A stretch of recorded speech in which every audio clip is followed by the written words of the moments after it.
Gandang umaga, ngayon po ay araw ng Linggo, December 17, 2023. Update po muli sa lagay ng panahon. Ayon sa pag-asa, patuloy pa rin na minomonitor ang isang low pressure area na nasa loob ng ating Philippine Area of Responsibility. At ayon sa pag-asa, patuloy po natin na paghandaan dahil may posibilidad itong lumakas at maging bagyo. Papakalalan itong kabayan ng pag-asa kapag naging bagyo na habang nasa loob ng ating PAR.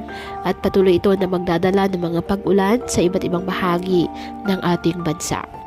Northeast monsoon naman patuloy pa rin na nakakaapekto sa Northern Luzon.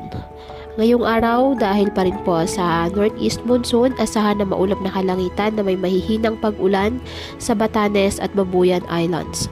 Ang Ilocos Region, Cordillera Administrative Region, nalalabing bahagi ng Cagayan Valley at Central Luzon, bahagyang maulap hanggang sa maulap na kalangitan with isolated light rains dahil pa rin po sa amihan. Ang Metro Manila at nalalabing bahagi ng ating bansa, apektado po ng easterlies at localized thunderstorms. Kaya patuloy po na pinag-iingat ang ating mga kababayan sa banta pa rin ng mga pagbaha at pagguho ng lupa at ugaliin po na magdala palagi ng payong o kahit anumang panangga sa ulan o di ka naman sa init ng araw kapag lalabas ng ating mga tahanan. At yan po muna ang update sa lagay ng panahon ngayong araw. Muli patuloy po tayo na mag-ingat at palaging tandaan, God loves you. Stay safe and God bless.